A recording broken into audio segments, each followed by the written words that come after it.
isang lihim na kalakaran. Patuloy na bumibiktima sa maraming kabataan ang mga cybersex din na nagkalat sa bansa. Ang masaklap sa ilang mga kaso ay mismong mga magulang ang nagpasok sa kanila sa iligal na kalakaran.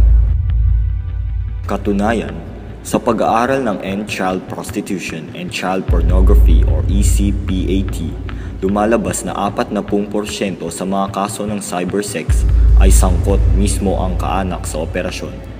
Ayon sa National Bureau of Investigation at Department of Social Welfare and Development, isa ang Cebu City sa mga itinuturing na hotspot ng child prostitution sa bansa.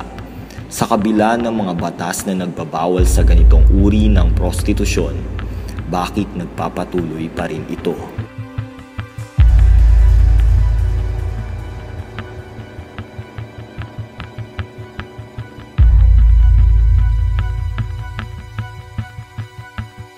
Ako si Brando, utak ng sindikato.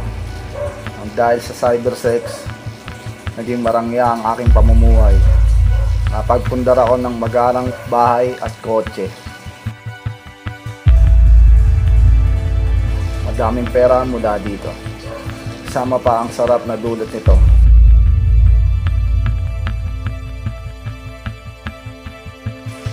Lahat sila naglalaway, natatakam, pero teka, parang may mali, may umiiyak.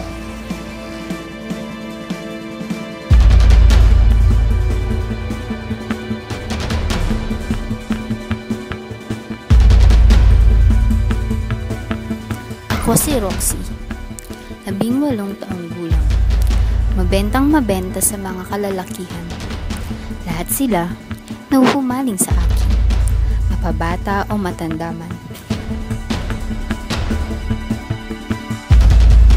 Pero di ko inakalang dito ako muuwi, sa paghuhubad, sa pagbibigay ng ligaya sa harap ng isang kahong may kamera. May nawawala sa akin. Maaari mo ba akong tulungang hanapin? Respeto sa sarili. Maraming buhay ang nasisira, maging ang mga batay nagiging biktima. Puri at dangal ang nakasalalay. Ikaw, hahayaan mo bang matulad kay Roxy at Brando?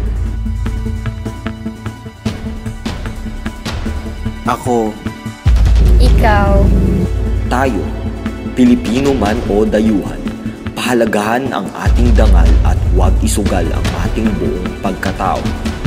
Huwag hayaang malaso ng ating isipan ng makabagong kasalanan.